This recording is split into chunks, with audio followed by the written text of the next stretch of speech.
శ్రీమాత్రే నమః. అందరికీ నమస్కారం అండి. అమ్మతో ప్రయాణానికి స్వాగతం. అందరికీ అమ్మవారి ఆశీస్సులు ఉండాలని మనస్ఫూర్తిగా ఆ తల్లిని వేడుకుంటూ, ఈ రోజు నుండి వైశాఖ మాసం ప్రారంభం. అలాగే ఈరోజు గురువారం. ఎంతో పవిత్రమైనటువంటి ఈ మాసంలో ఈ రోజున ఈ కథ విని శ్రీ మహావిష్ణువు యొక్క సంపూర్ణమైనటువంటి అనుగ్రహాన్ని పొందుదాం. సూత మహర్షుల వారు శౌనకాది మహర్షులను ఉద్దేశించి ఈ విధంగా చెబుతూ ఉంటాడు. మహర్షులారా వినండి. రాజర్షి అయినటువంటి అంబరీషుడు బ్రహ్మమానసపుత్రుడైనటువంటి నారదుడిని చూసి నమస్కరించి, మహర్షి, మీరు అన్ని మాసముల యొక్క మహత్యం గురించి చెప్పారు. అన్ని మాసముల యందును వైశాఖ మాసం ఎంతో ఉత్తమమైనది, శ్రీ మహావిష్ణువుకి ఎంతో ప్రీతిపాత్రమైనదని చెప్పారు కదా. మరి వైశాఖ మాసం శ్రీ మహావిష్ణువుకి ఇష్టమయ్యేందుకు కారణం ఏమిటి? ఈ మాసమునందు విష్ణు ప్రియములైనటువంటి ధర్మములు ఏమిటి? మానవులు ఆచరించవలసినటువంటి దానాలు, వాటి ఫలాల గురించి వివరించండి అని అడుగుతాడు. పూజ, దానం మున్నగు వాటిని ఏ దైవాన్ని ఉద్దేశించి చెయ్యాలి?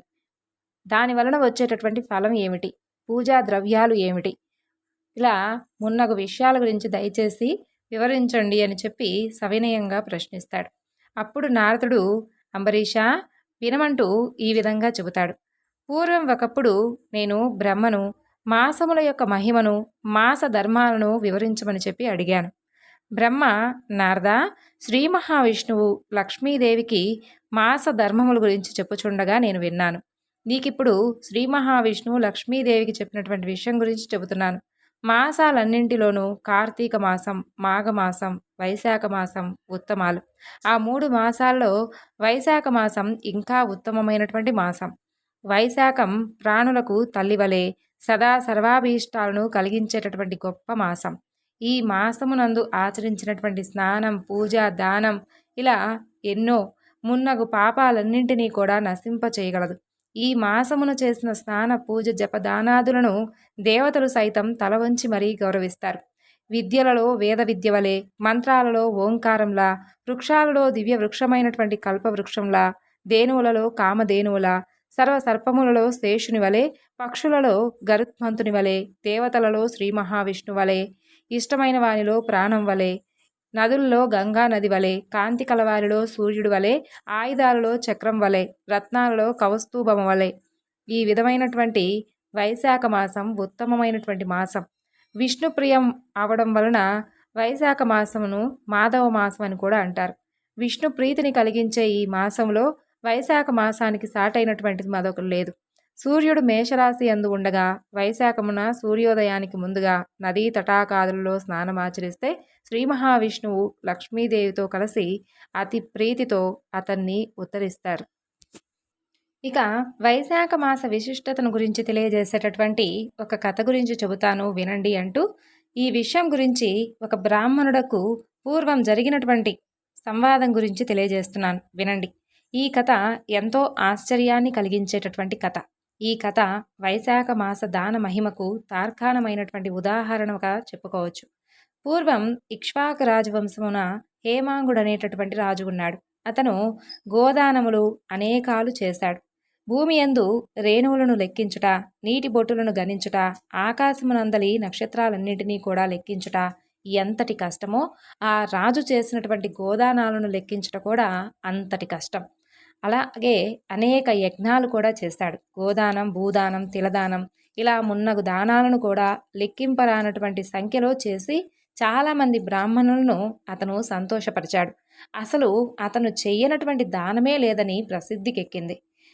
అందరికీ సులభంగా దొరికేటటువంటి జలము అది దైవదత్తం, ఇంకా సులభం. మరి అలాంటి జలాన్ని దానం ఇవ్వడం చాలా సులభం కదా, దానిని కూడా దానంగా ఇవ్వడం ఏముందిలే అని అనుకుంటాడు ఆ రాజు. ఇక బ్రహ్మపుత్రుడైనటువంటి వశిష్ఠుడు ఆ మహారాజుకు గురువు, అలాగే పురోహితుడు. అతడు జలదానం చేయమని ఎన్నోసార్లు ఆ రాజుకు చెబుతాడు. నీరు చాలా అమూల్యమైనది రాజా, కాబట్టి అలాంటి దానిని నీవు దానమిస్తే దానికి ఎంతో మంచి ఫలితం ఉంటుంది అని వశిష్ఠ మహర్షి తెలియజేస్తాడు. ఎవరికి సులభం కానటువంటి దానిని దానమిచ్చినా పుణ్యం కలుగుతుంది, కానీ అలాంటి వస్తువులను దానమిస్తే ఏం పుణ్యం కలుగుతుంది మహర్షి అంటాడు రాజు. ఇక అదే విధంగా ఎవ్వరూ కూడా లోకంలో గౌరవింపని వారిని, ఆదరించని వారిని, అలాగే అంగవైకల్యంతో ఉన్నటువంటి బ్రాహ్మణులను, దరిద్రులను, ఆచారహీనులను ఈ రాజు చాలా చక్కగా గౌరవించేవాడు. ఆచారవంతులను, పండితులను, సద్బ్రాహ్మణులను అసలు ఎప్పుడూ గౌరవించేవాడు కాదు. అలాగే వారిని ఆదరించేవాడు కాదు. అందరూ కూడా ప్రసిద్ధులను, ఉత్తములను మాత్రమే గౌరవిస్తే, మరి అనాథలు, విద్యాహీనులైనటువంటి బ్రాహ్మణులకు, దరిద్రులకు ఆదరించేవారెవరు? నేను అలాంటి వారినే గౌరవిస్తాను. అలాంటి వారిని మాత్రమే గౌరవిస్తాను, ఆదరిస్తాను అని చెప్తాడు ఆ రాజు. ఈ విధంగా కేవలం అలాంటి వారికి మాత్రమే దానములనిచ్చేవాడు ఆ రాజు. అలాంటి దోషంచే ఆ రాజు ఒకప్పుడు జలదానం చేయకపోవడం వలన చాతక పక్షిగా ముమ్మారు జన్మించాడు. ఒక జన్మలో గద్దగాను, కుక్కగా 7 సార్లు జన్మించాడు.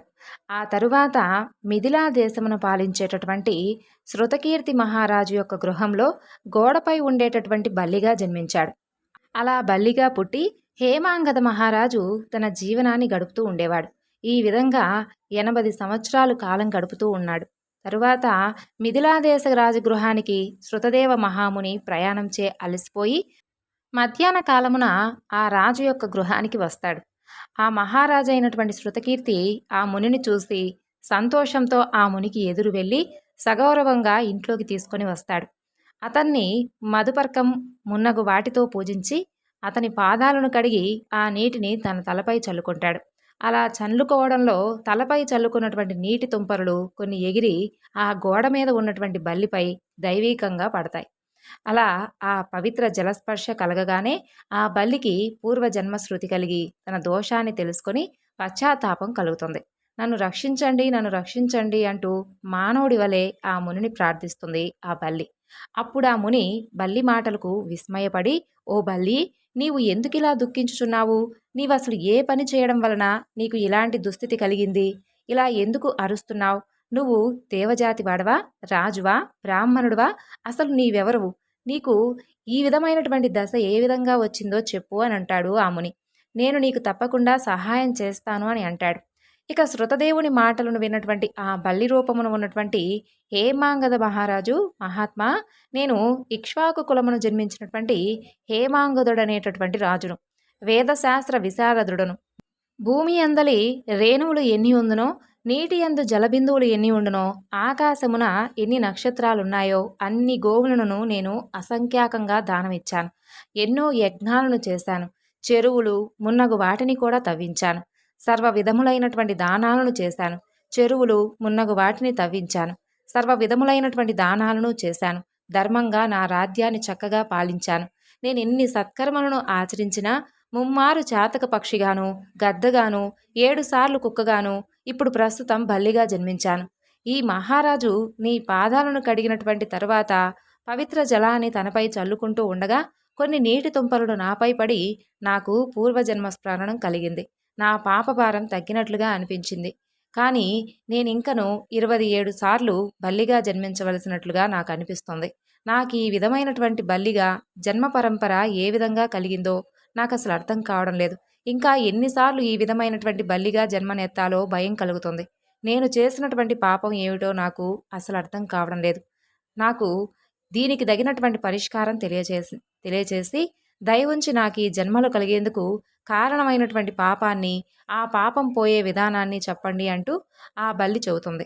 అప్పుడు శృతదేవ మహాముని హేమాంగదుని మాటలను తన యొక్క దివ్య దృష్టితో పరిశీలించి ఈ విధంగా చెబుతాడు. రాజా, నీవు శ్రీ మహావిష్ణువుకు ప్రియమైనటువంటి వైశాఖ మాసమున జలం ఎవ్వరికి దానంగా ఇవ్వను అని చెప్పావు.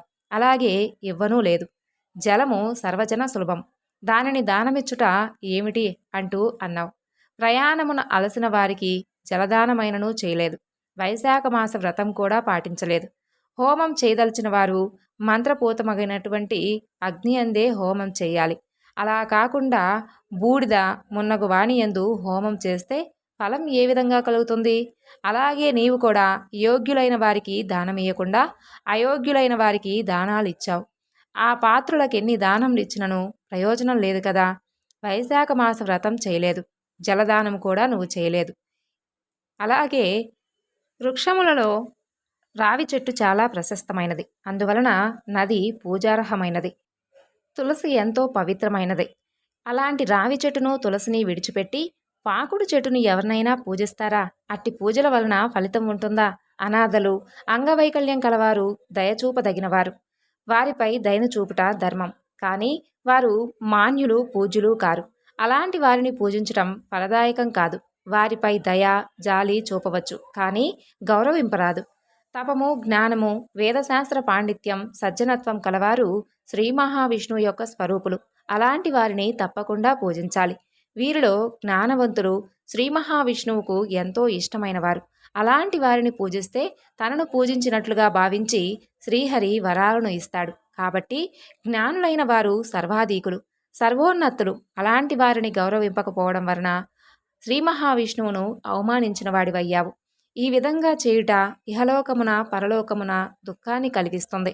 మానవుడు పురుషార్థములను సాధింపవలనన్నచో జ్ఞానుల సేవ, వారిని గౌరవించుట ముఖ్య కారణం. జ్ఞానులు కానివారు అంధులు, ప్రజ్ఞాజ్ఞాన నేత్రములు లేనివారు. అలాంటి అంధులను ఎంతమందిని పూజించినా ఫలితం ఉండదు. గుడ్డివాడికేమి కనిపిస్తుంది? అతనేం చెప్పగలడు? కాబట్టి జ్ఞానహీనులైన వారిని ఎంతమందిని ఎంత పూజించినను, వారిని సేవించినను అవి నిష్ప్రయోజనములు. అంతేకాకుండా కష్టాలను, దుఃఖాలను కలిగిస్తుంది. పురుషార్థములైనటువంటి ధర్మార్థ కామ మోక్షాలను ఏ విధంగా సిద్ధించును? తీర్థములు కేవల జలములే కావు. దేవతలు శిలారూపులు కారు. చిరకాలము తీర్థస్నానం సేవ చేస్తే శిలారూపమునున్నటువంటి దైవం కూడా చిరకాలము పూజించినచో వారి అనుగ్రహం కలుగుతుంది. కానీ జ్ఞానులైనటువంటి సజ్జనులను దర్శించినంతనే వారు ప్రసన్నులవుతారు, ఇష్టఫల ప్రాప్తిని కలిగిస్తారు. కాబట్టి జ్ఞానులైన వారిని సేవిస్తే, వారి యొక్క ఉపదేశాలను పాటిస్తే ఎలాంటి విషాదము ఉండదు. ఇష్టప్రాప్తిచే అంతా సంతోషమే కలుగుతుంది. అమృతాన్ని సేవించడం వలన జన్మ మృత్యువు, ముసలితనము ఇలా మున్నగు వాటి వలన బాధలనేవి ఉండవు. అమృతత్వ సిద్ధి కలుగుతుంది. హేమాంగద మహారాజా, నీవు వైశాఖ మాస వ్రతాన్ని ఆచరింపలేదు, జలదానము చేయలేదు, జ్ఞానులైన వారిని కూడా సేవించలేదు. కాబట్టి నీకిలాంటి దుర్గతి కలిగింది. నీకు ఈ యొక్క వైశాఖ మాస వ్రతాన్ని ఆచరించి నేను సంపాదించినటువంటి పుణ్యంలో కొంత నీకిస్తాను. దీనివలన దుర్దశ శాంతించుటకై భవిష్యత్వర్ధమాన కాలంలోని నీ పాపాలను, వాటి ఫలములను పోగొట్టుకొని విజయం పొందగలవు అని పలికి శృతదేవ మహాముని నీటిని స్పృశించి బల్లి రూపంలో ఉన్నటువంటి హేమాంగద మహారాజుకు తాను చేసినటువంటి వైశాఖ మాస వ్రతంలోని కొన్ని దినాల పుణ్యమును అతనికి దారపోస్తాడు. ఆ యొక్క పుణ్యఫలమును పొందినంతనే హేమాంగద మహారాజు బల్లి రూపాన్ని విడిచి దివ్య రూపాన్ని పొందుతాడు. శృతకీర్తి మహారాజుకు శృతదేవ మహామునికి నమస్కరిస్తాడు హేమాంగద మహారాజు. వారి యొక్క ఆజ్ఞతో శ్రీహరి పంపించినటువంటి దివ్య విమానం ఎక్కి పుణ్యలోకానికి వెళ్ళిపోతాడు. దేవతలందరూ హేమాంగదుని యొక్క అదృష్టాన్ని గురించి చూసి మెచ్చుకుంటారు. హేమాంగదుడు పుణ్యలోకాన 10,000 సంవత్సరాలు ఉంటాడు. దివ్యలోక భోగాలను అనుభవిస్తాడు. ఆ తరువాత ఇక్ష్వాకు కులమున కాకుత్స మహారాజుగా జన్మిస్తాడు. 7 ద్వీపముల భూమిని సజ్జనులు, జ్ఞానులు మెచ్చే విధంగా పరిపాలిస్తాడు. శ్రీ మహావిష్ణువు అంశమును పొంది ఇంద్రుడికి స్నేహితుడుగా ఉంటాడు. కులగురువైనటువంటి వశిష్ఠ మహాముని యొక్క ఉపదేశాన్ని పాటిస్తాడు. వైశాఖ మాస వ్రతాన్ని సంపూర్ణంగా ఆచరిస్తాడు. అలాగే ఆ వైశాఖ మాసంలో చేయవలసినటువంటి దాన ధర్మాలన్నిటినీ కూడా శ్రద్ధాభక్తులతో భక్తిపూర్వకంగా ఆచరిస్తాడు. సర్వ పాపాలను పోగొట్టుకుంటాడు. దివ్య జ్ఞానాన్ని పొందుతాడు. శ్రీ మహావిష్ణువు యొక్క సాయుధ్యాన్ని పొందుతాడు. కాబట్టి వైశాఖ మాస యొక్క వ్రతం సర్వపాపహరం, అనంత పుణ్యప్రదం. ప్రతి మానవుడు వైశాఖ మాస వ్రతాన్ని, వ్రతాంగమున ఉన్నటువంటి దాన ధర్మాదులను పాటించి శ్రీహరి యొక్క అనుగ్రహాన్ని పొందవలను అంటూ నారదుడు అంబరీషునకు వైశాఖ మాస వ్రత విశిష్టతను గురించి ఈ విధమైనటువంటి కథతో వివరించాడు. అప్పుడు ఆ కథంతా వింటున్నటువంటి అంబరీష మహారాజు నారద మహర్షికి నమస్కరించి, మహర్షి, నేను చూసినది సత్పురుషుల యొక్క చరిత్ర వలె మహా ఆశ్చర్యంగా అనిపించింది. ఇక్ష్వాకు మహారాజైనటువంటి హేమాంగదుడు ముక్తిని పొందినటువంటి ఆ ధర్మం గురించి మరింతగా నాకు తెలుసుకోవాలని అనిపిస్తుంది అని అంటాడు. దయ ఉంచి నాకు దాని గురించి వివరింపండి అని కోరుకుంటాడు. బాగు వినమంటూ ఈ విధంగా వివరింపసాగుతాడు నారద మహర్షి. శ్రీ మహావిష్ణువుకు ప్రీతికరమైనటువంటి ధర్మముల గురించి వినాలి అనేటటువంటి కోరిక కూడా చాలా యుక్తమైనది. ఎన్నో జన్మల పుణ్యం ఉంటే తప్ప శ్రీ మహావిష్ణువుకు సంబంధించినటువంటి కథా ప్రసంగం గురించి ఆసక్తి ఉండదు. నీకు ఆ యొక్క శ్రీ మహావిష్ణువు యొక్క అనుగ్రహం సంపూర్ణంగా ఉంది.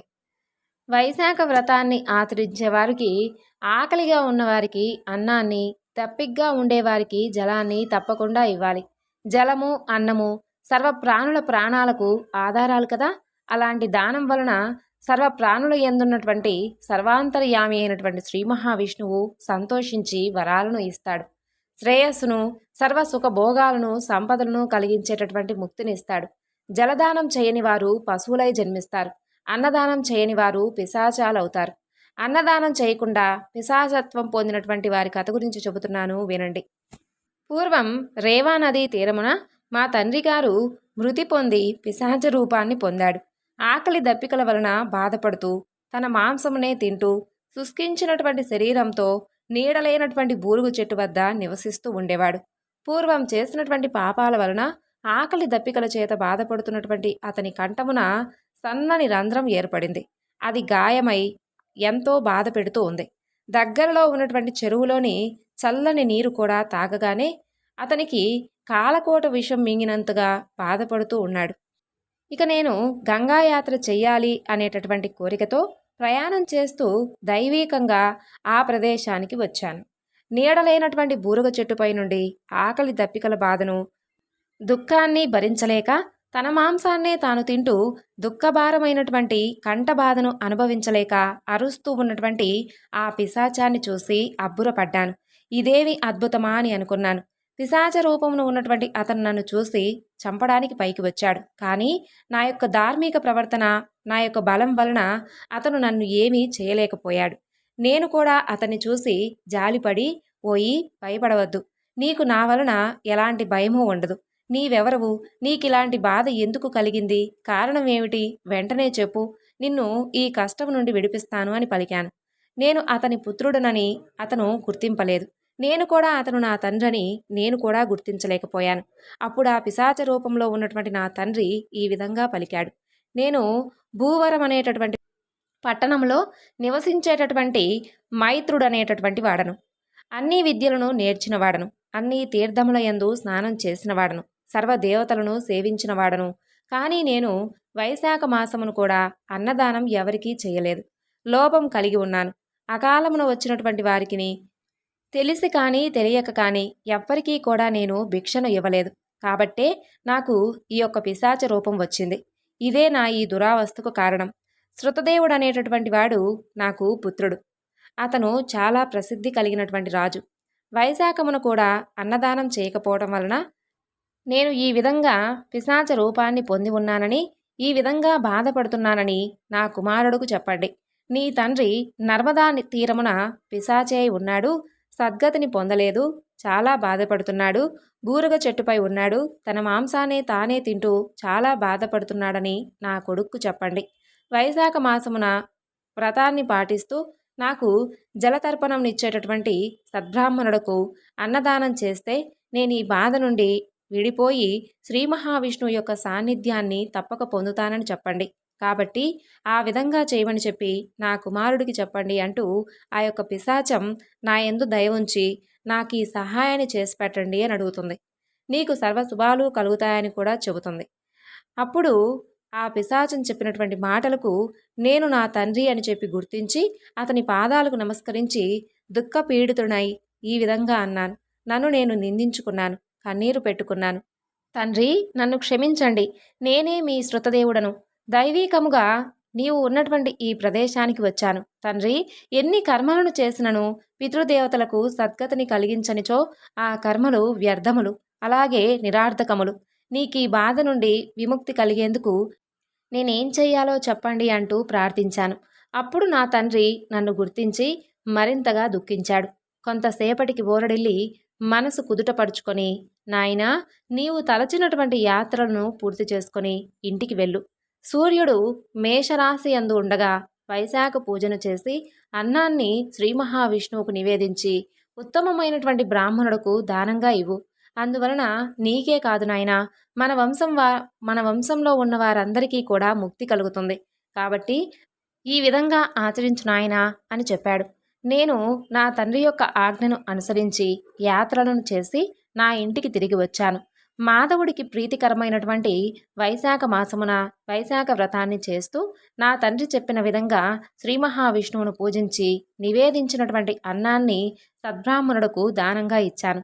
అందువలన నా తండ్రికి ఉన్నటువంటి పిశాచ రూపం నుండి విముక్తుడై నా వద్దకు వచ్చి నా యొక్క పితృభక్తికి మెచ్చి నన్ను ఆశీర్వదించి దివ్య విమానాన్నెక్కి విష్ణులోకాన్ని చేరి అక్కడ శాశ్వతమైనటువంటి స్థితి పొందాడు. కాబట్టి అన్నదానం అన్ని దానాలలో ఉత్తమమైనటువంటి దానం. శాస్త్రములందును ఇదియే చెప్పబడి ఉంది. ధర్మయుక్తమైనది, సర్వధర్మసారమే అన్నదానం. మహారాజా, నీకింకేం కావాలో అడుగు, తప్పక చెబుతాను అంటూ శృతదేవుడు శృతకీర్తి మహారాజుతో జలదానము అలాగే అన్నదానం చేయకపోవడం వలన కలిగేటటువంటి దుష్పరిమాణాల గురించి ఈ కథల ద్వారా తెలియజేశాడు అని నారద మహర్షి అంబరీష మహారాజుకు తెలియజేశాడు. అయితే శృతదేవ మహాముని చెప్పినటువంటి పిశాచత్వ మోక్ష కథను విన్నటువంటి శృతకీర్తి మహారాజు, ఓ మహాముని, ఇక్ష్వాకు వంశరాజైనటువంటి హేమాంగదుడు జలదానం చేయకపోవడం వలన ఉమ్మారు చాతక పక్షిగాను అలాగే బల్లిగా జన్మించి నా గృహంలో ఉన్నాడు కదా, మరి పుణ్యాన్ని కలిగించేటటువంటి యజ్ఞయాగాదికాలను దానాలను చేసినటువంటి హేమాంగదుడు కర్మానుసారం చేత చాతకంగా అలాగే బల్లిగా జన్మలను ఎత్తాడు. సత్పురుషులను సేవింపకపోవడం వలన గద్దగాను అలాగే పలుమార్లు కుక్కగాను జన్మించటం మాత్రం తగినట్లుగా నాకైతే అనిపించడం లేదు. హేమాంగద మహారాజు సజ్జనులను పూజింపలేదు కాబట్టి అతనికి పుణ్యలాభం కలగకపోవచ్చు. పరులకు పీడ కలిగించినచో బాధలు రావచ్చు. అలాంటి అనర్థాలను అతను చేయలేదు కదా, అనగా పరపీడని అతనేమీ చేయలేదు కదా. కానీ ఇతనికి శునకాది జన్మలు ఎందుకు కలిగాయి? నా సందేహం గురించి తీర్చండి అని అంటాడు. ఇక శృతకీర్తిని మెచ్చుకొని శృతదేవ మహాముని, రాజా, ఈ విషయం గురించి పార్వతికి పరమేశ్వరుడు కైలాస శిఖరమును చెప్పినటువంటి విషయం గురించి చెబుతున్నాను. భగవంతుడి లోకాలన్నింటినీ సృష్టించాడు. అతని స్థితిని ఇహలోక సంబంధము పరలోక సంబంధము అని 2 విధాలుగా నేర్పించాడు. ఇహలోక సంబంధం అంటే జలసేవ, అన్నసేవ, ఔషధ సేవ. ఇహలోక స్థితికి ఈ 3 హేతువులు నేర్పిస్తాయి. ఇవి 3 కూడా ఇహలోక స్థితికి సర్వలోకములుగా ముఖ్య హేతువులుగా ఉంటాయి. అలాగే పరలోక సుఖస్థితికి సాధు సేవ, విష్ణు సేవ, ధర్మ మార్గ సేవ ఈ 3 ముఖ్య హేతువులు. ఇవి భగవంతుడు ఏర్పరిచినటువంటి విధానములని వేదములయందు చెప్పబడి ఉంది. ఇలాంటివి సంపాదించుకున్నటువంటి ఆహార పదార్థము ప్రయాణమున ఆహారం ఉపయోగపడే విధంగా ఇహలోకమున మనము పరలోక స్థితికై సంపాదించుకున్నటువంటి సాధు విష్ణు ధర్మ మార్గ సేవలు చక్కగా ఉపయోగపడతాయి అంటూ దానికి సంబంధించినటువంటి మరొక కథ గురించి తెలియజేస్తాడు. ఆ వివరణను మరొక వీడియోలో తెలుసుకుందాం. సర్వం శ్రీ లలితార్పణమస్తు. స్వస్తి.